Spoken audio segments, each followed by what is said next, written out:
the stage, and we open the second half up for discussion. So if there's something that we speak about in our headlines that you want to open up for discussion, please feel free to raise your hand. We would love to bring you on up to the stage so that you can join our discussion here on Clubhouse.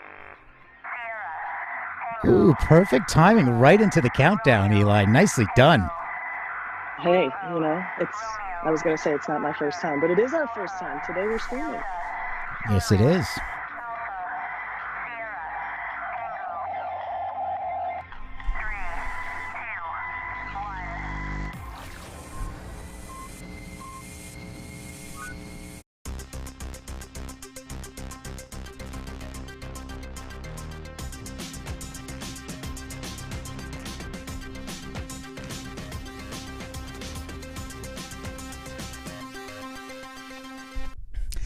Happy Monday! What do all of these music catalog sales really mean? Clubhouse users have their accounts leaked. Audience can now post NFTs. Azalea Banks calls for music health insurance and mental health for musicians and other news. And what would it be without a day without your daily Spotify update? It's Monday. We have a lot to talk about, but let's first turn to my co-host, Eli Window. Eli, how are you? I'm doing great today. Hey, we are streaming today. Welcome everybody who's listening in. How are you today, Peter? I'm doing well. So this is our first day. We are live streaming this also on the Music Industry City video channels. So hey to everybody out there that is probably just starting to tune in. They just got the notifications. That's why we put like a minute and a half countdown in there. So yes, wave hi, Eli. You are center screen. You are front and center there. So everybody, if you go to musicindustrycity.com, you can register for free and you'll get the weekly email that sends out for all our information on our shows that we also do outside of Clubhouse. So actually this newsroom started before Clubhouse even existed, and then we brought it over to the platform, and we are so happy to see you here. We can say if you want to come up and you have some news you want to talk about, feel free to raise your hand. And Eli also, we can invite some people on up. I'm going to invite Angela up and Elliot, because I know you always going to be able to chime in with some great stuff. So this is how it works. So we're going to read sections from key articles for the first 20-30 minutes and open the stage for continued discussion for the remainder of the hour. So but to get things kicked off, Eli, why don't we start off with this day in history? All right, let's check it out. This day in history today, from April 2012, we remember saxophone player Andrew Love, who died aged 70. He was best known for being a member of the Memphis Horns with trumpet player Wayne Jackson, where the two created the signature horn sounds at Stax Records. In memory. Let's go on to birthdays. Today in 1940, born American pianist, keyboardist, band leader, composer Herbie Hancock, who had the 1983 UK #8 single Rocket, and lots of others that we love. Born on this day in 1949, Donald Ray Mitchell from American group Was Not Was. Born on this day in 1950, American actor, singer, songwriter, and guitarist David Cassidy, known for his role as Keith Partridge on The Partridge Family. Born on this day in 1957, American country singer, songwriter, and multi-instrumentalist Vince Gill. Happy birthday. Born on this day in 1984, British heavy metal musician Alessandro Ventrella, who is a member of American band Slipknot. Happy birthday.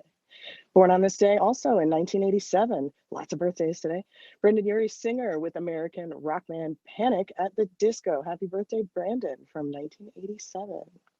Moving on this day in history, in 1967, on April 12th, Mick Jagger was punched in the face by an airport official during a row at Le Bourget Airport in France. Jagger lost his temper after the Rolling Stones were being searched for drugs, resulting in them missing their flight, which I guess probably got them in hot water with their manager.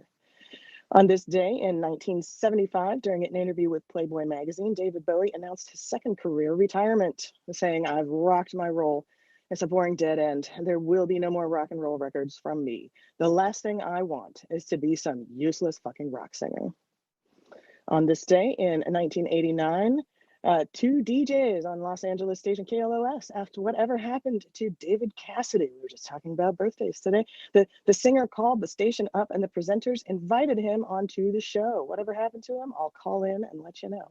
David played 3 songs live on the air and was subsequently signed by a new record label. On this day in 1995, 2 weeks after her death, George W. Bush, then the governor of Texas, declared Selena Day in Texas for April 12th. The Mexican singer Selena was murdered at age 23 by the president of her fan club on the 31st of March, 1995. On this day, April 12th in 2000, Metallica filed a suit against Napster, Yale University, the University of Southern California, and Indiana University for copyright infringement. Also on this day, in 2016, U.S. court ruled that Led Zeppelin founders Robert Plant and Jimmy Page must face trial in a copyright row over the song Stairway to Heaven. Not exactly a stairway to heaven, is it? All right, well, that's a wrap for today. And on this day in history, over to you, Peter. Hey, right on. So great job. And, so Mick Jagger. Who doesn't love Mick Jagger? I mean, right? Me. I do not love Mick Jagger. I am a not Rolling Stones fan. Like the fact that somebody punched him in the face, he has a very punchable face to me. What can I say? Hi, everybody. Hey, well, Angela's here. Angela, that reminds me of the celebrity death match with Mick Jagger. Do you remember that? Very punchable face then too, but it was made of clay. So. And Angela definitely is not a fan of the song "Moves Like Jagger," I can imagine. Oh no, I like that one. I have no problem with Adam Levine. He was an old friend actually, but absolutely not Rolling Stone. All right, let's get into the news.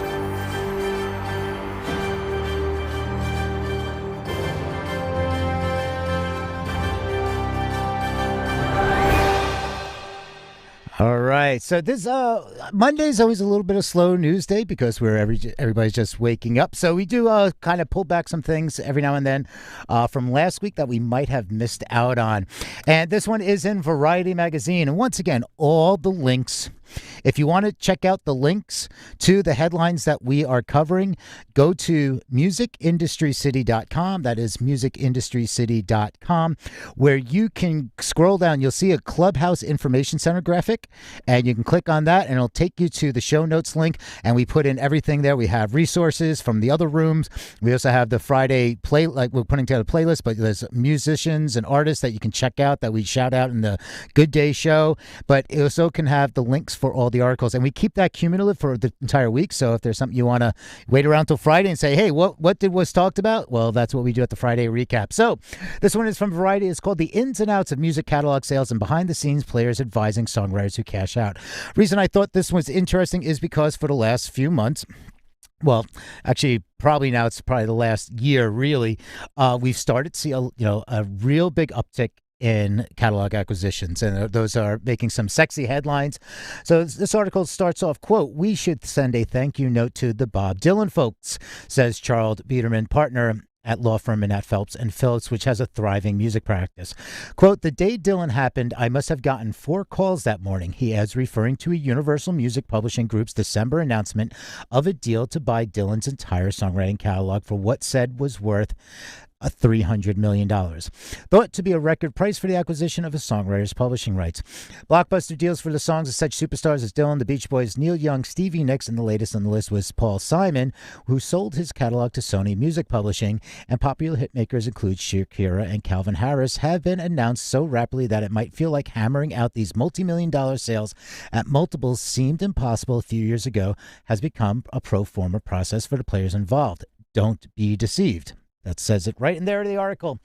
Quote, "There's a tremendous amount of preparation and analytics that go into these deals far away beyond any other type of deal we work with," says Doug Davis of the Davis firm. His client roster includes Barry Manilow, who recently sold his catalog to Hypnosis Song Trust. So this article goes in a lot deeper. And the reason, we see all these acquisitions and we see BMG and KKR, and they're talking about, they're going to start at $1 billion. KKR has $230 billion assets under management, and they're saying it's almost like an open checkbook. So we've had a lot of these mergers, acquisitions, investors getting into this playing field. Consultant, and to continue with the article, consultant and music rights specialist Vicky Nauman notes that banks have come to see music as a reliable asset class, but for some investors, these deals represent status too. Investing in music is like a new yacht. You're at the dinner table with all your high net worth peers, and you used to say you have your yacht in Marina del Rey or the south of France, but now you want to be able to say that you've bought into some artist's catalog. You get those kind of bragging rights. it does go on more. It's speaking of money, when you read the next headline about a huge catalog deal, Davis suggests that you digest those numbers, though, with grains of salt. Quote, everybody lies about the size of their deals. He says anyone who sold a catalog wants to go around and say they got a bigger check than they got. So there's pie in the sky aspirations. They all involve NDAs, he adds. These are probably the most gossip secure transactions I've ever done. If someone were to call and ask me if it's true a client got a certain number and the number was so much higher, I can't confirm it. And if the number is so much lower, I can't deny it. So it's interesting to see, with all the catalog acquisitions that are going on in place. Anybody have any thoughts about everything that's been going in for pretty much the last year? All right. So It's been a huge year for catalogs. Yes, it has. It's been massive, and we're going to see a little bit more here. All right. So moving on, we're going to talk about Clubhouse, because why not talk about Clubhouse while we're in the club? This just rolled out. This is from Mashable, and the title is "More than 1 million Clubhouse users had their account info leaked online." The article starts off, large-scale data leaks have become almost a rite of passage for new social networks. If Clubhouse wasn't part of them, Club before, it is now.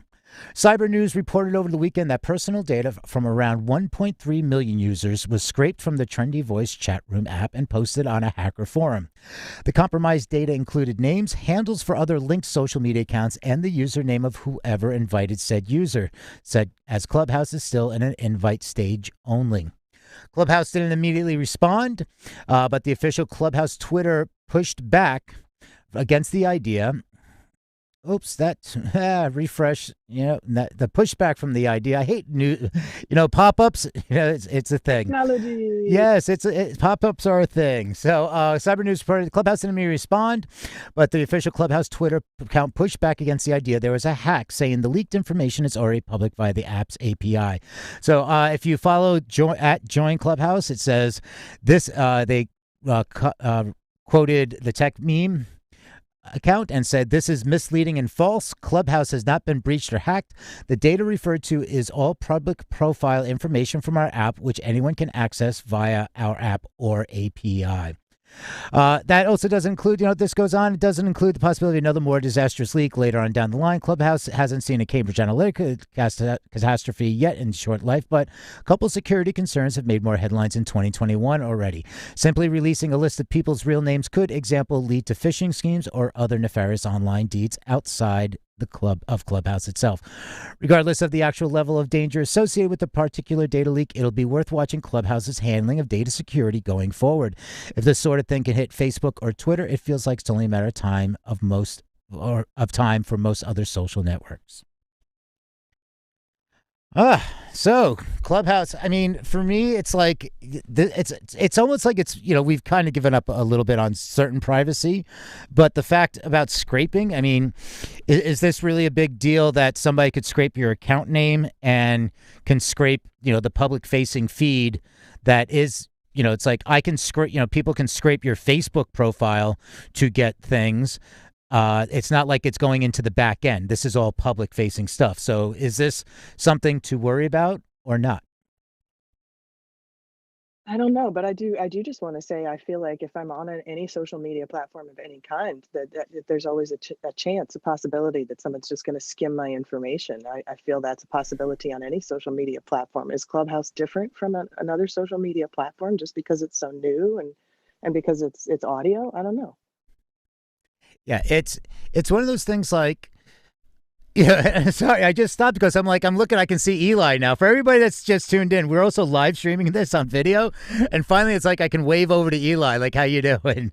So you're not seeing behind the scenes. So this is our first day doing this, so this is a lot of fun.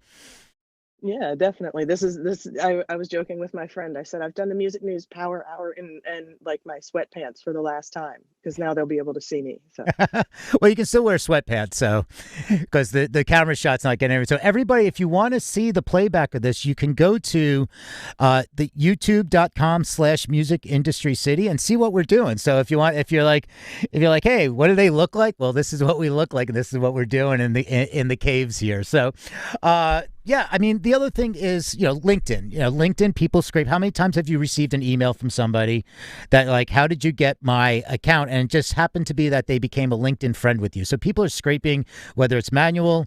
Scraping is something easy to do for the most part. I mean, there are API calls that companies can put and say, it's like if somebody calls this API, this IP address calls this API too many times in a minute, we'll shut down we'll block that IP address. So maybe that's something Clubhouse has to also look into. All right. So what's a day without a Spotify update? we have to have the Spotify spot. I mean, really, we have to. We need to come up with a little soundbite for that. All right. Spotify upgrades promo cards with the new features, including who will be and alter playlists. All right, so Spotify has, this is in musicweek.com. Spotify has added new features to its promo cards, which enable artists to create personalized assets for use on social media and other promo channels. Promo cards were introduced last autumn, featuring easily customizable graphics to share with fans to promote an artist and songs, an album where they feel featured in popular playlists. Hundreds of thousands of promo cards have been created since launch. Spotify has now updated promo cards with some of the top requested features, including milestone promo cards, allowing artists to celebrate big wins for their fans. Matching the milestone notifications received in Spotify artists can now create milestone cards for 1, 5, 10K, 25, 100, 5, and on, followers on Spotify. After launching with support of more than 35 Spotify playlists, now another 30 have been added to the including Alter, Fresh Folk, and Who We Be. Artists can create promo cards when their track hits the top 50 in the top global weekly song charts. The cards feature the track artwork and the chart position. For tracks, albums, or podcast episodes that have been released in the past 7 days, there will be a special badge that indicates to fans that it's brand new. Spotify has also added French to the existing languages available on the promo card. So right now it's English, Portuguese, Spanish, and German. I could go on about Spotify again. I can continue talking about Spotify, but I do want to bring up something here that was discussed actually in the Good Day show. Is we were talking about how to stay on top as for like a musician or even for management, for anybody's social media marketing team. You know, one of the things that is the challenge is that how to keep up with all the changes and all the new features and everything. And for an artist that, like, you know, they're talking about celebrating your 1,000 follower. So let's use this as a basis. And an artist that has 1,000 followers, they usually don't have a massive team. They're grinding on Instagram. They're maybe on Facebook, Instagram, Twitter, TikTok, Snap, whatever platforms. And it's like every algorithm changes. Now it's like, oh, I have, want me to create cards, or can I customize these? Like, how do I use this? And that seems to be the challenge. There's like great tools, but one of the things is how much time and what can you do for your career to get to this? I mean, you don't have a massive team or even a team at all. I think that's a great point, because as you say, the artist who has 1,000 followers is an artist who has gleaned those 1,000 followers themselves, for sure. Right on. So, yeah, I just somebody just posted in Twitch. It's like 10 seconds or something behind live. Yeah. So with the live streaming, just so everybody tuning in on all the different platforms, there is latency on different platforms. Facebook will probably be 25 seconds behind live. Twitch is usually about 2 to 5 seconds. YouTube will probably be around 10 to 12 seconds. DLive is about 2 to 3 seconds, or even some more. It's really it's platform, depends on the platform, which creates the delay, because some of them have their own built-in latency. So, yeah, just wanted to give you just a little update, and thank you for pointing that out to the people tuning in from the live stream land. All right, moving on. Hey, another Spotify article. This one is we really need a soundbite. we really do. Let's make that happen. All right, so this one is from the artistrightswatch.com. It is tons of K-pop artists have been purged from Spotify. It's part of a much bigger problem, this opinion piece. And this is something that occurred about a month ago that Spotify was said the licensing, they didn't renew the licenses from some K-pop labels and everything. So this is back again. Spotify's expansion into Korea featured a glaring omission. No artists distributed by Kakao M were added to the platform. A music distribution company and talent agency. Kakao M is a subsidiary of Korean tech giant and media conglomerate Kakao, which is perhaps best known for buying South Korea's largest music streaming platform, Melon, in 2016. The purge appears to be massive, impacting established artists, newer groups, indie artists, and everyone in between. Bill Worley, the former editorial director at Billboard, called it, quote, red wedding territory for global K-pop, a reference to an infamous Game of Thrones scene involving slaughter of multiple characters.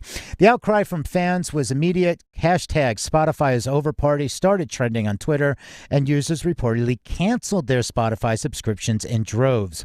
The streaming service took down the entire platform temporarily for maintenance, though some fans believed it was done to prevent them from canceling their accounts en masse. Vox has reached out to Spotify for comment, and there was no other article. So, again, these articles are in, the links are in the show notes, which is at musicindustrycity.com. Click on the Clubhouse Information Center graphic, and you can scroll down and you can find that there. And the original article for this was in Vox. So, Spotify happened to go into maintenance, and they're saying, you don't mess with K-pop. Don't mess with K-pop social fans on social media, because we've seen what they could do. I wish I could have a shut off K-pop option on Spotify. I think, considering we spread the news for them every day, we should get a few things that we can have a direct line to Spotify, because I would love to be able to never hear about K-pop ever again, if possible. Or Mick Jagger. Yes. I'm not a hater. I'm not in a hatey mood. It's just two things happen to come up in this conversation. Everything ain't for everybody. No, you have to just do you. You know what I mean? You have to just be yourself. Hey, Melody. Hey, Robbie. This is Eli. How are you? Hi, Eli. Good. Eli, someone saw me in another room who knows me from an organization in Montreal called the Friendship Circle. It's good to see you. This is Eli again. It's good to see you, Robbie. We're reading some news headlines in here. Cool. So, we're going to open a discussion here in a little bit here in the Music News Power Hour. Right now, we're going to listen to a few more headlines. We have some more headlines from Music News that we found online that we find interesting. We think you might too. All right, on. Thank you for that. And hey, everybody. All right, music in musictech.net. This one is, we're going to say those three letters. It's happening. We're going to say the three letters. Audience users can now post their NFTs as collectibles alongside track uploads. Article starts, Disclosure, RAC, Dylan Francis, Blau, and more have already showcased collectibles on the platform. Audius, the music sharing and streaming platform, has announced Collectibles, a new feature that allows artists and fans to showcase their NFTs on their profile. Audius's 4 million monthly users can then engage directly with these collectibles, be they limited edition sales, concerts, album tickets, digital art, or other forms of NFT. Quote, NFTs are not a passing fad. Audius says of the release, quote, they are here to stay and are an exciting frontier within the digital music economy. They are a new, powerful tool for both artists and fans alike. They will be used to crowdfund concept albums and cross-artist collaborations, create limited album art, inserts, and experiential media, drop backstage passes to lucky superfans, and so much more. All right, so it goes on to describe collectibles are available for users with a silver tier Audius account, users holding more than $100 audio, so that's their token, which is obtained by uploading, curating, and moderating tracks on their platform. Audius has been trialing collectibles with a range of high-profile artists, such as ones that mentioned before, including Verite, Matthew Claim, Countfly, and more. Artists can add NFTs by linking a third-party wallet using the Connect Other Wallet field on the Audius dashboard. Wallets such as MetaMask and go on. And to add an NFT to Collectibles tab, users must leave a signature on the connected wallet as proof of ownership. Once the transaction is signed, all supported NFTs held in the wallet will be shown on the profile. It's then possible to curate the NFTs available on the collectors tab. All right, so this goes on a little bit deeper here, and one final thing on fans can also unlock collectibles with silver tier accounts. Audio supports NFTs from Super Rare, Zora, Catalog, Foundation, OpenSea, Rarible, and Known Origin. So they got the major players in there. Fans will be able to discover NFTs directly through their favorite artist's profile rather than browsing through markets for new drops. And finally, collectibles are one of the best ways to personalize your profile and showcase your one-of-a-kind NFTs, Audio says. Let's continue. Showcase your latest Zora drop, rock a CryptoPunk, display an ENS name. Your collectibles are yours. All right, who wants to chime in about NFTs? Eli's just got this. Just got this little shitty grin on her face there. That's my NFT grin. One coin in the jar. All right, we're gonna move on to just a few more things. So we're gonna talk a little mental health here, and also with health insurance. And this one is from Complex. Azalea Banks demands music industry prioritize health insurance amid DMX's death. All right. Azalea Banks took to Instagram hours after the death of DMX to discuss an issue pertaining to the late rapper who she said was, quote, crying out for help. Banks accuses the music industry of attempting to sabotage an artist by profiting as much as possible without considering for their well-being. Quote, you have someone like DMX who for so long was crying out for fucking help, letting people know that he needed help, legitimate help. Banks saw similarities with DMX in her own career, but she has only recently started to gain some positive traction. Quote, there have been a lot of times in my career where I've had fans like, Azalea, go get help, go to the therapist, she said. Continuing, but guess what? I couldn't afford to go see a fucking therapist because I had business managers, lawyers, managers, record labels, everyone stealing my fucking money, weaving this fucking web that is impossible to fucking penetrate. End quote. So she goes on, Banks considers DMX one among her biggest inspirations, centered her message around culture and enables around it artists whose biggest concern is their fans, their connection with them, and how their music translates to them, only to try and pad their own pockets and going as far as waiting to cash in on their debts. Banks believes looking out for an artist starts by providing them with quality health insurance. Quote, I'm saying this to record labels, if you guys are going to sign people into these lifelong contracts where they are offering up their fucking intellectual property, health insurance, and the top health insurance has to be a no motherfucking brainer, she said. Continuing, the health insurance coverage needs to last for the artist's entire lifetime. And you can see her entire message. This is from Complex Magazine, and you can also just post a video on her Instagram account.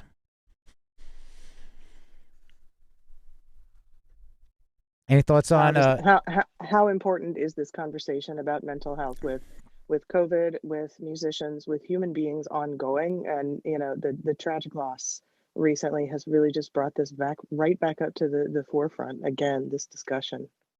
Yeah, I'd like to go on to take the next article because it ties it in, and then let's bring people up to the stage. Let's continue this conversation. Also, if there's anything that you want to bring to the table, this is the round. We're going into the roundtable segment. So this is going to be my last article.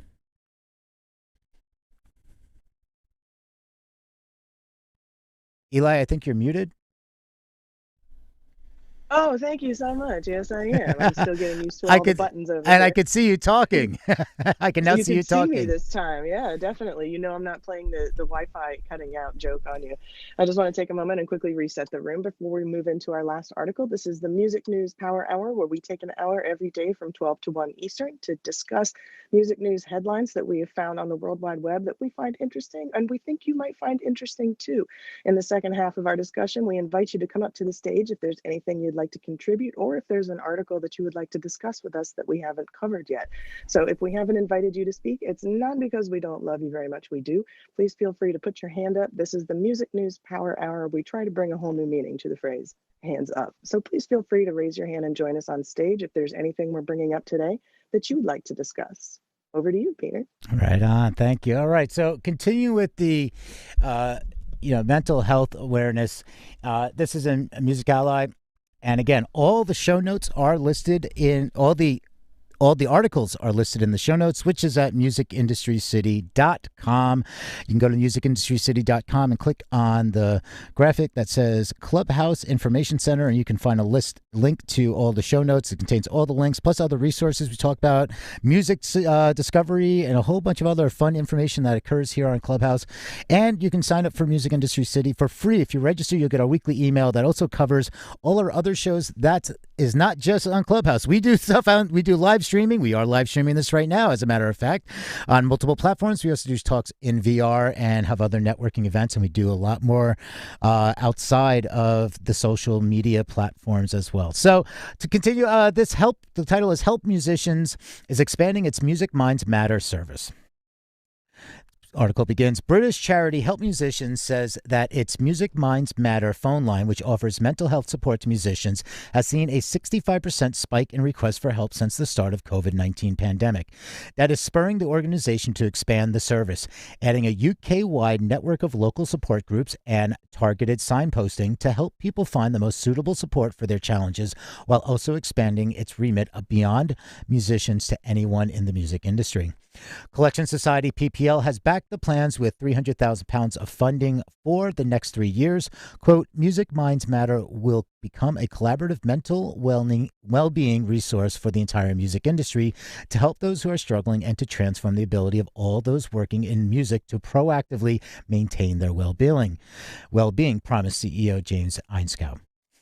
In more UK music, mental health news, musician Barry Ashworth is planning a collective wing walk to raise money for the Tonic Rider mental health program. Ashworth and more than 40 other musicians and partners, including actual Bez from the Happy Mondays, will be strapped to a stunt-pulling biplane in the hope of raising £80,000. This is really important. People are going through the struggles. I mean, it's, across the board, worldwide, everywhere. I mean, it's already challenging enough as it is, compounded with everything that's going on in the world. Places are starting to open up while other places are not, and they're going back into lockdown, which makes it even more difficult at times for people to be seeing like hope in other areas, but maybe they're feeling left out, or there's challenges in that sense. So feel free to please jump on into this conversation. This is an important conversation. Also, anything that we just covered, any of the articles that you want to discuss that we were talking about, which was, the internet's music catalog sales, the publishing, Clubhouse data being leaked, Spotify upgrades, and also the fact of trying to stay on social media, keep updated with everything, Spotify and K-pop, NFTs, Azalea Banks demands music industry prioritize health insurance and also music health. So, Eli, I want to pass over to you. It's something that really stuck out for you. Well, I'm just really glad that we're centering the conversation on musicians' mental health. I feel like that's such an important conversation that we need to have. We've tried entering into this conversation during COVID seriously, again for musicians for the first time in a long time, and this tragic loss recently this week of DMX and just everything that's been lost to COVID and to mental health issues that have been unresolved because of low income, poverty, lack of access to providers. I think that it's a conversation that musicians really need to have, where we can't keep losing musicians this way. I don't know how anybody else feels. That's my take on it. Yes, let's talk about musicians' mental health.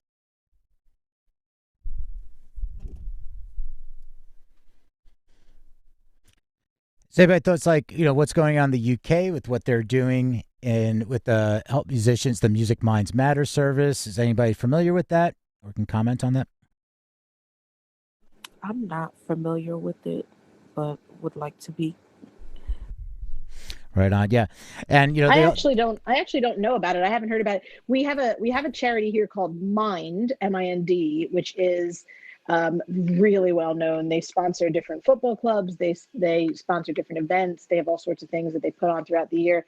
They're probably other than Samaritans, they're probably the most well-known mental health charity in the UK. But I suspect that if this one is trying to be specific towards musicians only, that might be why it hasn't picked up quite as much steam just yet, but I'm sure if they piggyback on the back of those other ones' initiatives, they'll be able to gain just as much traction. And it's definitely an issue. I think now it's really important to bring it up because a lot of people are going to start getting their lives back. If you're in the retail space, if you're in the the service sector now over here, especially now that we're opening up this week, people will start, kind of getting work and getting opportunities to do what they need to do to make money.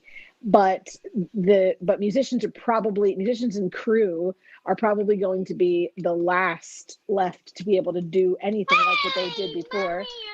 There's my boy playing Mario Kart. Doing a junior consultant. Junior consultant. His mental health is very important. Hence why I'm now getting absolutely torn apart at Mario Kart. Shush. But so what I was saying is that musicians and crew are probably going to be the last to get back to anything like normal. And I think it's really important because they're going to be still struggling while everyone else is starting to get back to some normalcy. So we have to not drop the ball on that and continue to focus on their needs, as this clearly isn't over. And while we may be only sort of halfway back to normal, for them, it's probably going to be, twice as long.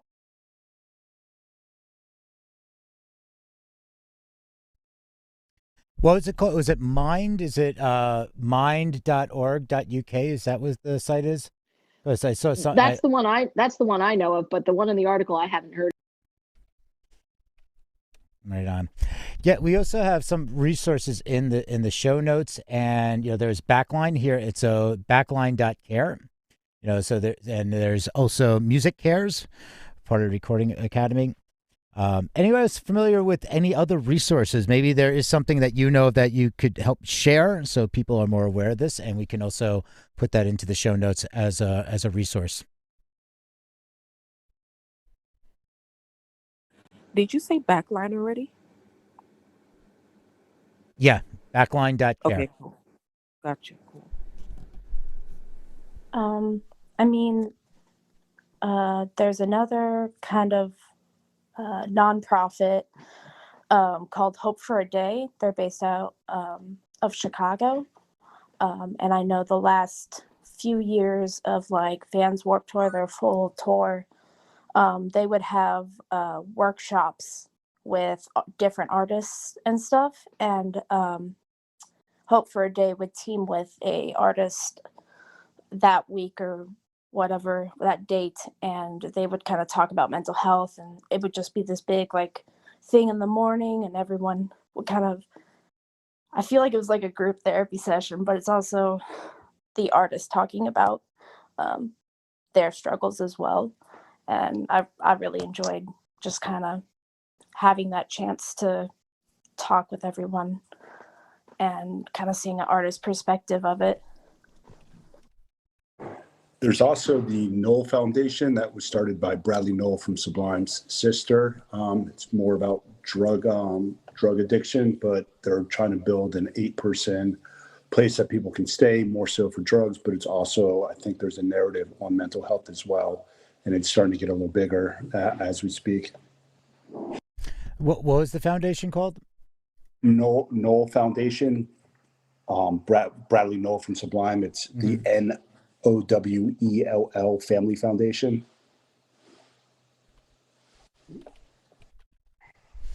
Okay, so I'm going to be adding these into the show notes.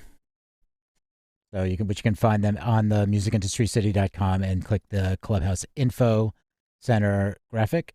Okay, so it's Knoll Foundation, so I'll put that in as well. Also, don't forget the Actors Fund, which is not just for actors or television and theater people, but also for music people and radio, dancers, etc. So it's actorsfund.org. They also have a grant program. If people are struggling financially, you can apply for a little bit of assistance there. Okay, so I'm pulling all these up right now. Another one, Peter, is roadiecare.com, ROADIECARE. .com. It's Sandy Espinosa's organization. It's less for necessarily specifically mental health, but more for just overall, like you say, financial assistance, support, mental health support.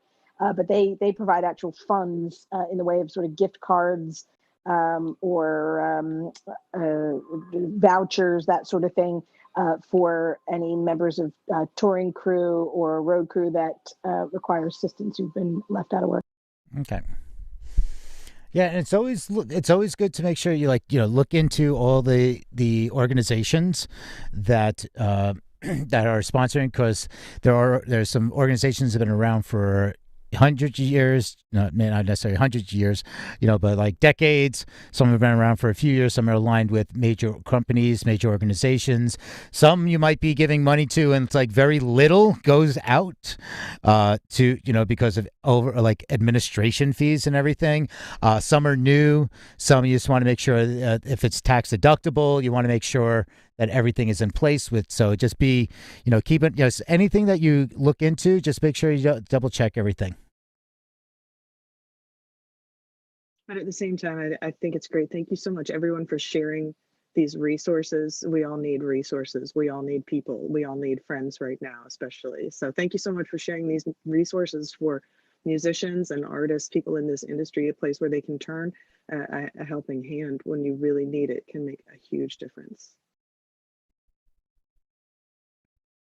So is there anything else that people are looking at in the news or been following? I know it was a slow, sometimes Monday morning you wake up and it's like, oh, there's a lot of news came across the wire over the weekend. Some days are a little slower. We didn't see a lot this week. This weekend was a little slow. But is there anything that anybody's following? What, though? Sometimes no news is good news, but I wonder if there's anything that the audience has heard that we've missed today. If anybody paid attention to the BAFTAs last night, Trent Reznor, Atticus Ross, and John Baptiste won a BAFTA for Soul, so it's looking pretty good for the Oscars for that. Amazing. Anything in touring news? Anybody can give an updates from where they are in the world or anything that they're seeing? Live music update. Peter, I just had a client play in the Midwest over the weekend and sell out to a limited capacity room, which I thought was absolutely great. The capacity was low, so everything was distanced and ventilated and safe. And my client sold out her show. I was super tickled. Yeah, touring. That's the first taste of touring I've had across my desk this year. It's exciting.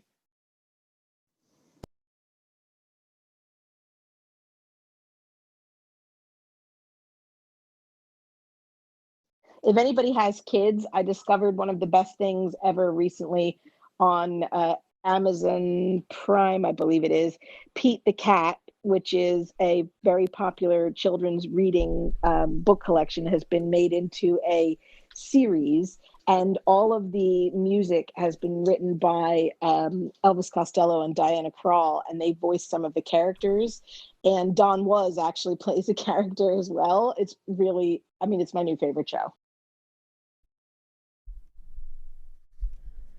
I sense myself about to go down an Amazon Prime black hole. Is that true? Oh, yes. I already did.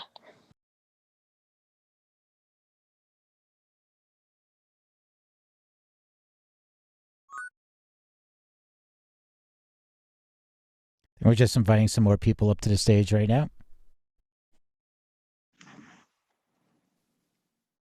Hi, Linda. It's good to see you.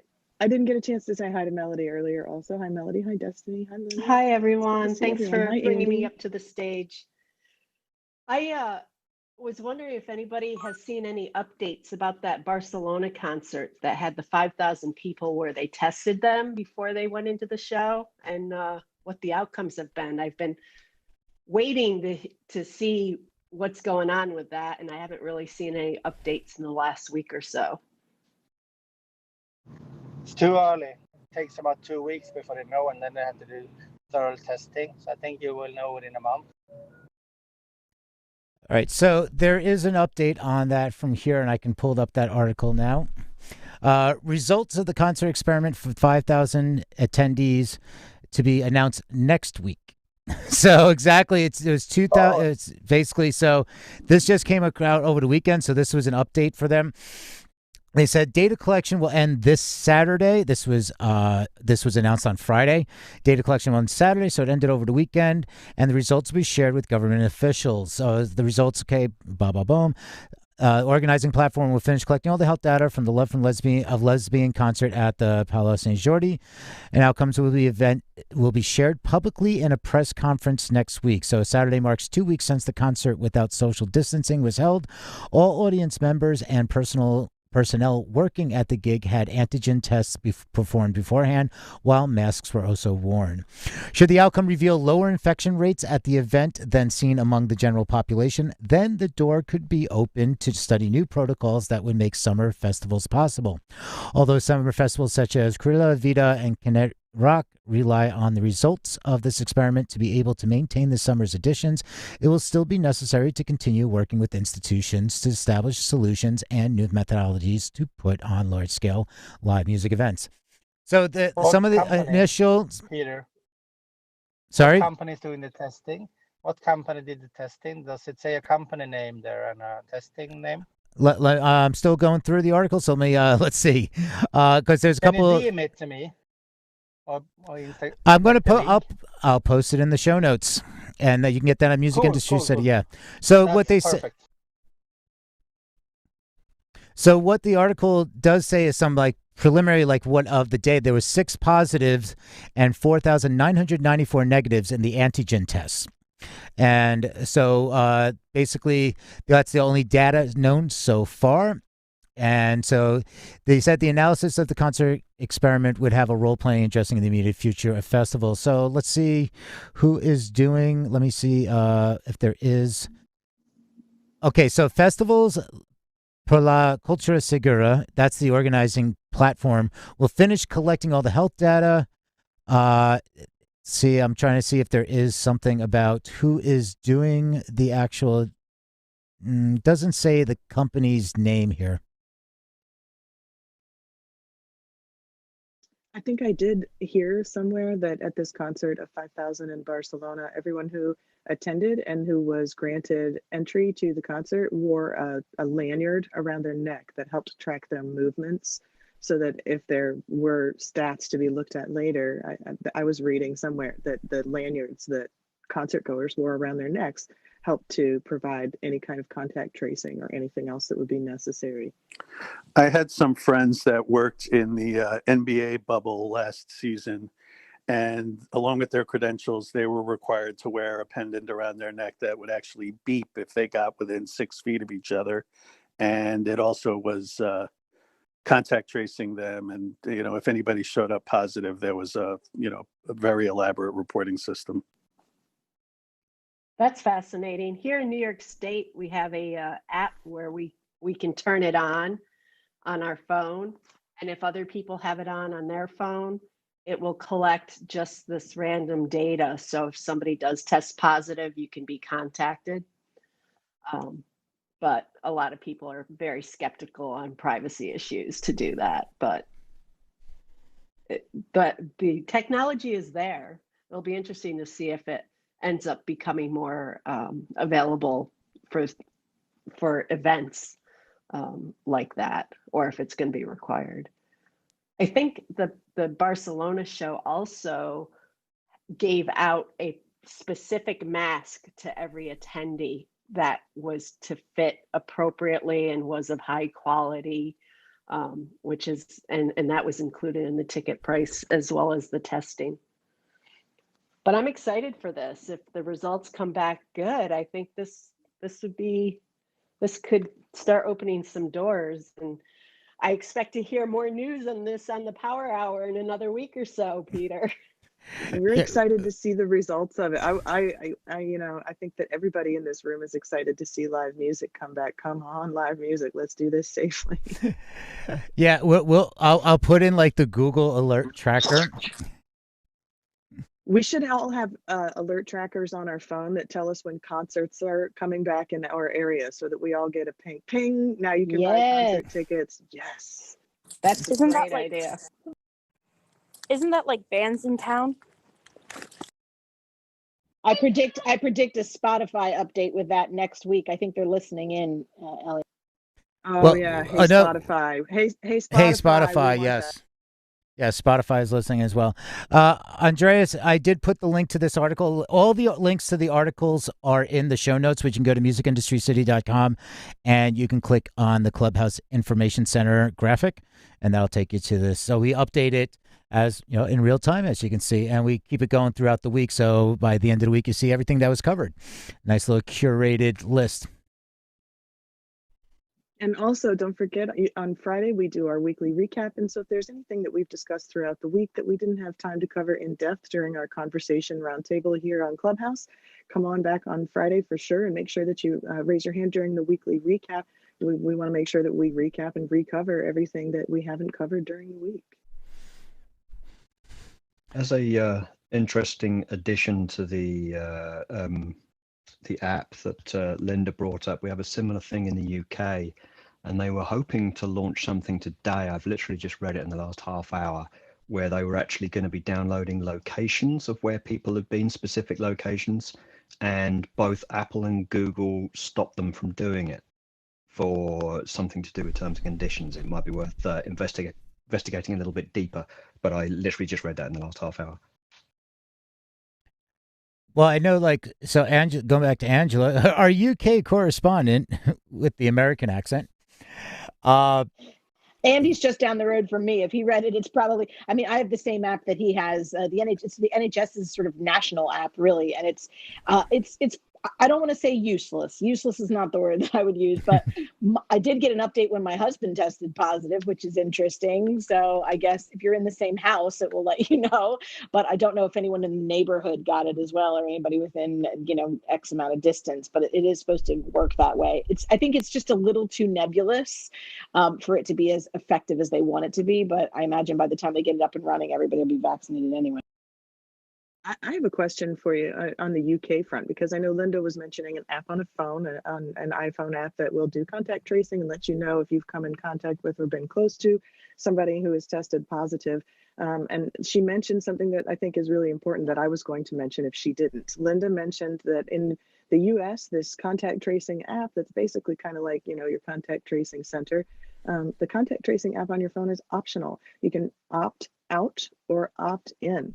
Angela, Andy, is the UK equivalent app something that's optional? Can we opt out and opt in? Or is that just something that's on your phone, like the U2 album, that you can't get rid of?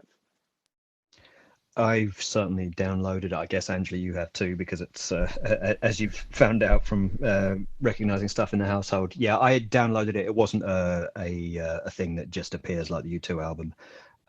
But to be honest, I've downloaded it, and we've been through multiple different layers of lockdown, easing of mitigations, back into lockdown, and so on throughout that process, and I haven't had a single message from it.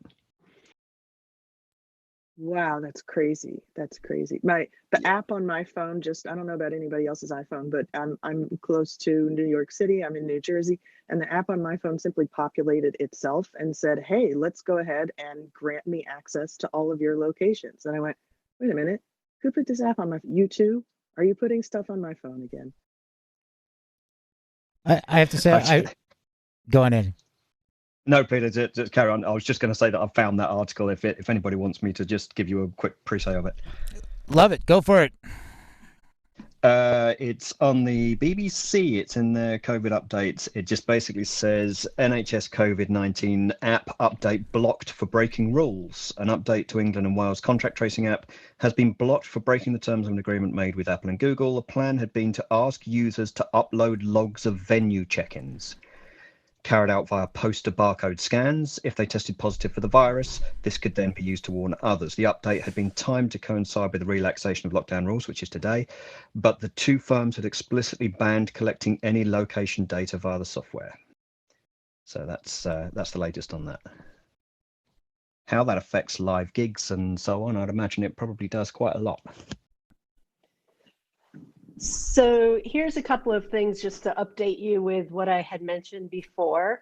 COVID Alert New York is an app, and you guys, at least in the US, might be able to pull that up to just look to see what that's like. But I also did notice on my iPhone here in the US that if I go to my settings,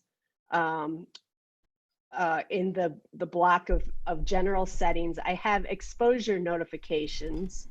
I'm not sure if that's on here because I have the COVID Alert New York on here, so that's why it's on my phone, or if it was on my phone and it turned on because of that. I don't have the other app that you mentioned, Linda, but I have those same pop-up exposure notifications with no other prompting from me on my device. So I believe that just populates in the US. Yep. So COVID Alert New York might be tied into that. And also, New York State is one of the first in the country to have this electronic vaccination passport app, which actually will allow you to log 3 things. One, it can log that you've been vaccinated, that you've received a negative test, or you have the antigen testing done. And that's called the Excelsior Pass. And you can read about it. If you are in New York State and you're past 14 days, you can get the pass, and it expires like every 3 months. I think it's only because they don't know what's going to be happening 3 months down the road in terms of COVID and mutations and all that. So they just have you reactivate it periodically. But all it does is it compares against the information that's in the system on your vaccine in New York State, and then I've got this pass with a QR code that says I've been vaccinated, I'm considered fully vaccinated, and here, let me do, let me get in, let me go to a concert, let me go to a sporting event. So let me get on a plane, let me do stuff. Yeah, exactly. So it's interesting that these things are happening. I decided to go with the whole vaccination pass thing because I do want to be able to sort of expand my horizons. Right, and people are like laminating them. Well, and it's funny because the whole lamination thing, my significant other went yesterday to get his second vaccination shot, and now they're telling people do not laminate your card. I was just gonna say, I bet it's like a social security card, right, Peter, where you can't, it says right on the social security card, don't laminate the social security card, and then people do it anyway. It sounds like that to me. Yeah, don't laminate your vaccination card. Exactly. Well, I read that if you're gonna need boosters down the line, they're gonna need to write on the card again. Yep. So then you'll just have to figure out how to unlaminate it if that's a thing. All right. Hey, so we're going to start wrapping up. They do have vaccine card protectors on Amazon you could buy. So all right, so the Excelsior card, it's a lot of great information. Thank you for all that great updates, and Andy, thank you for pulling up that article. And again, for anybody else, what Andy did, if you want to do that at any time, when we open up to the roundtable, if there's something that you want to bring to the table, just hey, I read this, I have this article, or maybe just even you can submit that over to me if it's something that you feel you'd like to discuss, or you feel something should be brought to the table, or you just want to read. If you want to read a segment of it, to give us a little overview, it's what we're here for, is everybody gets to kind of jump in and discuss what's the news and everything. And just a couple final things. One, I just love the fact that we refer to you two as for any time we get something unwanted on our phone. Yeah, I think that's going to become a verb, oh, you got YouTubed. Right on. Hey, a Rickroll of some kind. Exactly. Yeah, it's wait, what is this stuff I woke up to? So we're going to wrap it up. Any final thoughts as we go into the final few minutes? Final thoughts. I had a question about the vaccine tracking QR code thing. Does anyone know who gets that data? Does the venue get the data saying this person was here with a negative and this is their email, or is there any kind of tracking available for the venue to track, say someone buys 3 or 4 tickets, you then actually get the information on all those 3 or 4 people as opposed to just the individual that bought those 3 or 4 tickets? That's an excellent question. Yeah. So that you're is- you're getting a QR code that the venue can voluntarily download an app to scan the QR code for per attendee, which has your name and date of birth, and they're supposed to verify with your regular ID, driver's license or passport or something. So if I buy And it has tickets, no other. So, go ahead. so if I buy I was just going tickets, to ask Elliot, yeah, what Peter said. If he buys tickets for lots of people, do we each get our own QR code? Yeah, it's tied to you. And I actually, while we were here, I did go get my Excelsior pass because I am fully vaccinated, and it asks you the date that you got your first vaccine. It's sort of a little verification. It asks you the date of your first vaccination, the place, and which vaccine you got, because New York State has a database of that with your records. And then once it verified me that way, it put a QR code up on my laptop screen, which I then scanned with my phone with the app. And now there's a pass on my phone that I could show to a venue with its own QR code that they could scan to give me access to the venue. And you could also print the pass with the QR code or add it to your Apple Wallet or stuff like that. If I could just suggest to people listening to me, if any of you were really, really excited getting your vaccine and you posted that CDC card picture on a social media app, go take it off right now, because that information on there is what can be used on those apps like Excelsior Pass. So, and warn all of your family, take those cards down and take them down fast. Great point, Linda. Great point. Don't post a picture of your vaccination card. We were talking today in some headlines about Clubhouse information getting leaked, and that's, some people are upset about that, but my God, the information on your vaccination card, protect that. Don't post any pictures of that on your social media for sure. Thanks, Linda. I'm gonna like kind of double down with that, is saying, because you just have no idea who's scraping and auto detects and things like that. Here is when you run a marathon, and especially New York City marathon, when you run a marathon, you get a bib. You pick up your bib, you get a number. Now, bib muling is a big thing. Bib duplicating is a thing. It's a big issue. It's actually bigger. Some people are like, oh, it's not that big. It actually is, because what happens is, if I post my bib online and I'm 10,372, somebody grabs a picture of that 10,372. Now, what happens is they're running with that bib and photographs. How many people want to photograph it their first time they're running a marathon and all the different mile stops? Somebody takes a picture and somebody duplicates your bib, runs with your bib number, and you go to search for all your pictures. 10,732 is your bib number. You can't find any pictures of you, but you find a picture of somebody else running in that bib number.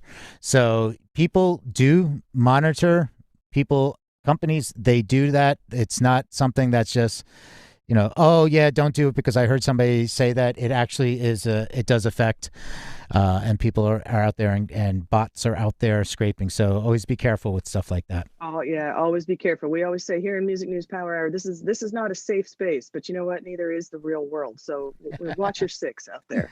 Right on. All right, we got I did put 5 minutes extra overtime on the clock, so that means we are down to 1:40. Any last final thoughts?